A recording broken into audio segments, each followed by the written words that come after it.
Darshana English. நாம் இப்போது அந்த லெட் என்ற வார்த்தையை மட்டும் பற்றி படிப்போம். லெட் விடுன்னு அர்த்தம்.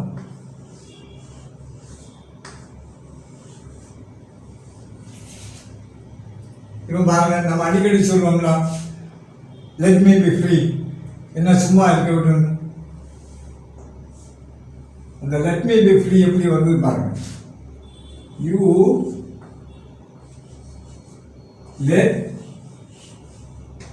Me to be free. சும்மா சொன்ன என்ன சும்மா இருக்க விடு, சும்மா இருக்க விடு. அப்ப இதான் நீ என்னை சும்மா இருக்க விடு. இது ஒரு கமாண்ட், அதனால இது கட்டாது. கமாண்டுக்கு சப்ஜெக்ட் வருமா? வராது.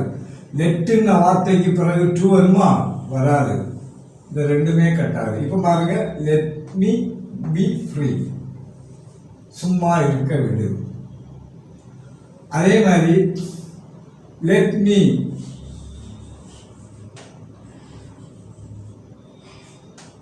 டு டூ திஸ், இதை செய்ய விடு. இந்த டூக்கு பதிலாக போட்டு பாருங்க, லெட் மீ டு டூ, அதாவது you let me to do, இதுதான் கரெக்ட். அதில் சப்ஜெக்ட் கமெண்ட்ல மறையுது. லெட்டுக்கு பிறகு டூ வராது. Let me do it. இப்போ நீங்கள் இதில் எந்த வர்பை வேணாலும் போட்டு பார்க்கலாம். லெட் மீ பிளே கிரிக்கெட், சரியா? Let me ask, let me sleep, let me help him, அவனுக்கு ஹெல்ப் பண்ண விடு. அந்த மாதிரி let me let me let மீன்னு வரக்கூடிய இது ஒரு 50 சென்டென்ஸ் எழுதி பாருங்க, உங்களுக்கு கொஞ்சம் ஃப்ரீயாக ஃப்ளோ ஆகும். இது எப்படின்னா, இவன் பாருங்க,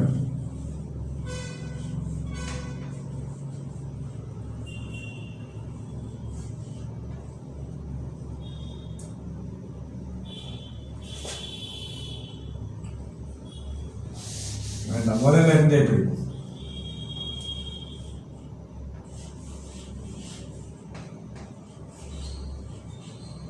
ஐ லெட் யூ, ட்ரூ வராது, கோ. அதே மாதிரி யூக்கு வந்தா என்ன வரும்? லெட் மீ கோ, நீ என்னை போக விடு. அதே மாதிரி வி லெட் தம் கோ, நாங்கள் அவர்களை போக விடுகிறோம். அதே மாதிரி ஹீ வந்தா என்ன வரும்?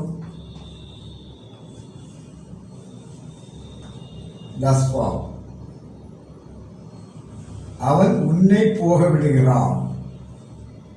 சி வந்தா அதேதான்.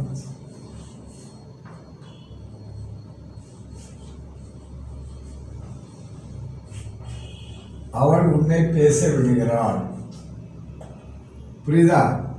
அதாவது இதில் நல்லபடியாக பார்க்கணும். இந்த லெட்டுங்கிறது ப்ரெசன்ட் டென்ஸுக்கும் லெட்டு தான், பாஸ்ட் டென்ஸுக்கும் லெட்டு தான், அதே மாதிரி ஃபியூச்சர் டென்ஸுக்கும் இது லெட்டு தான் வரும். இனி இதனுடைய ப்ரெசன்ட் பார்ட்டிசிபிள் லெட்டிங் அது யூசேஜ் இல்லை, past participle let. So I let you go, இது ப்ரெசன்ட் டென்ஸ். இனி பாஸ்ட் டென்ஸில் எப்படி வரும்? இது ப்ரெசன்ட் டென்ஸில் I let you go, you let me go.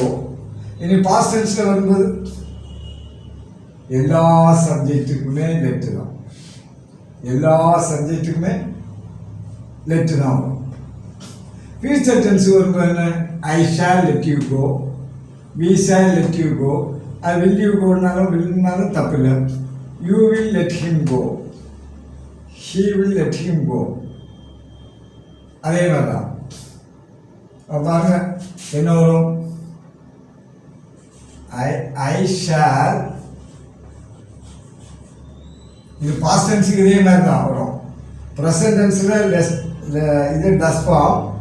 Future past டென்ஸில் எல்லாமே லெட். பாஸ்ட் டென்ஸுக்கு ஃபியூச்சர் டென்ஸுக்கு I shall let you go. அதே மாதிரி ஐயும் பியும் மீதி எல்லா சப்ஜெக்ட்டுமே வில் லெட் யூ. இந்த பாருங்க, இதை வச்சு எழுதி பாருங்க. You will let him speak.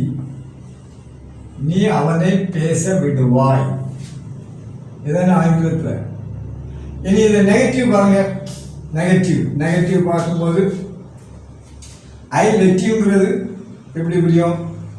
எப்படி வரும்? ஐ do not let you go. அர்த்தம் என்ன? நான் உன்னை போக விட மாட்டேன். அதுக்கு he வரும்போது he does not. ஏன்னா he வரும்போது he lets இருந்தது, அதனால does not let you.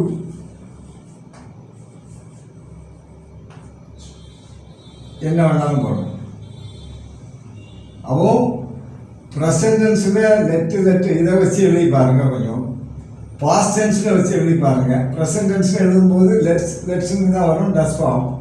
Past டென்ஸில் எல்லாமே லெட்டுன்னு வரும். ஃபியூச்சர் டென்ஸில் ஐக்கும் வீக்க மட்டும் shall let you go. Future மற்ற எல்லா சப்ஜெக்ட்டுக்கும் வில். அதே மாதிரி நெகட்டிவ் பார்க்கும்போது I do not let you go. இதுக்கு he does not. இப்போ he lets இருந்தால் என்ன வரும்? he does not let you go. அதே மாதிரி பாஸ்ட் டென்ஸில் என்ன வரும்? he. இதே he let him goன்னா பாஸ்ட் டென்ஸ்லையும் எடுக்கலாம். அப்போ இங்கே என்ன வரும்? he did not.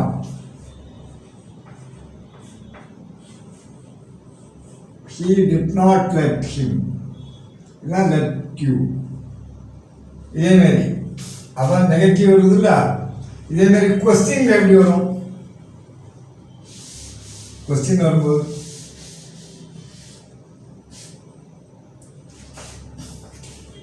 you let me go. நீ என்னை போக விடுகிறாய். இது present tense. You let me கோனா என்னை போக விட்டாய். அதுக்கும் பாஸ்ட் டென்ஸுக்கும் லெட்டு தான். அவன் இதுக்கு negative you did not let me go. இதை கொஸ்டின் பண்ணா did you let me go. நீ என்னை போக விட்டாயா. அதே மாதிரி ஃபியூச்சர் டென்ஸில் என்ன வரும்? இங்கே என்ன வரும்? கொஸ்டின் வில் யூ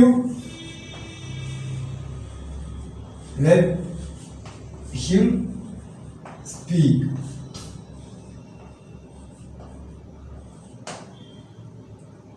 அவனை பேச விடுவாயா. அப்போ ஐ யூ இது எல்லாமே ப்ரெசன்ட் டென்ஸில் வரும்போது அதே மாதிரி இதை ப்ரெசன்ட் டென்ஸில் வச்சு பாருங்க. ப்ரெசன்ட் டென்ஸில் வச்சு பார்த்தா யூ லெட் மீ கோ.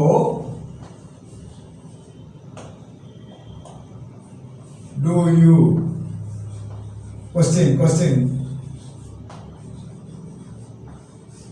நீ என்னை போக விடுகிறாயா. அதே மாதிரி டஸ் ஃபார்ம் கொஸ்டின் வரும்போது does he.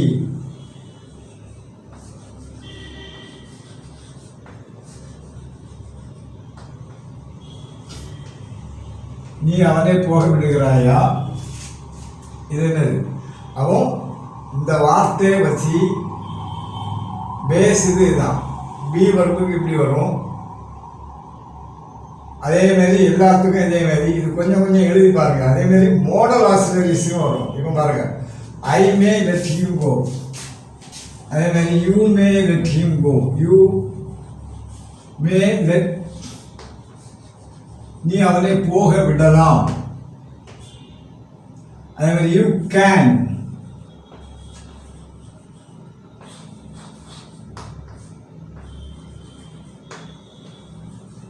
You can let him go, நீ அவனை போக விட முடியும். அதே மாதிரி ஷுட், அப்போ என்ன வரும் மற்றதெல்லாம் you should let him go. எனவே இது நெகட்டிவ் வரும்போது you may not let him go, you cannot let him go, அவனை போக விட முடியாது. You should not let him go, அவனை போக விடக்கூடாது. இதெல்லாம் மாடல் ஆக்சிலரிஸ் போட்டு போடணும். இதுக்கும் நெகட்டிவ் பண்ணால் இதுக்கும் கொஸ்டின் பண்ணலாம். May not let him, cannot let him, should not let him, கொஸ்டினும் பண்ணலாம். Should you let him go, இதுக்கு என்ன இது வரும், should you let him go, நீ அவனை போக விட வேண்டுமா.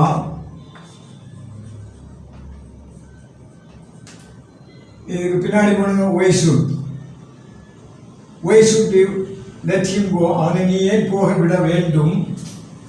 அதே மாதிரி இங்கேயும் வாங்க,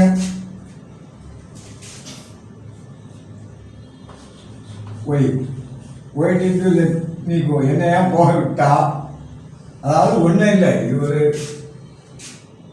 இது நிறைய டவுட் வரும். நிறைய வரும் அந்த கன்ஸ்ட்ரக்ஷன் வரும்போது. சாதா படிக்கிறது மாதிரி இந்த மாதிரி வச்சு எழுதி பாருங்க. கொஞ்சம் I you we he she, அதை அப்படி நெகட்டிவ் பண்ணி பாருங்கள், அதை கொஸ்டின் பண்ணி பாருங்கள், அதை பாஸ்ட் டென்ஸுக்கும் எழுதி பாருங்கள்.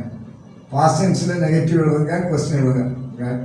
அது மாதிரி ஃபியூச்சர் டென்ஸ் எழுதி பாருங்கள், அதுக்கும் கொஸ்டின் எழுதி பாருங்கள், நெகட்டிவ் எழுதி பாருங்கள்.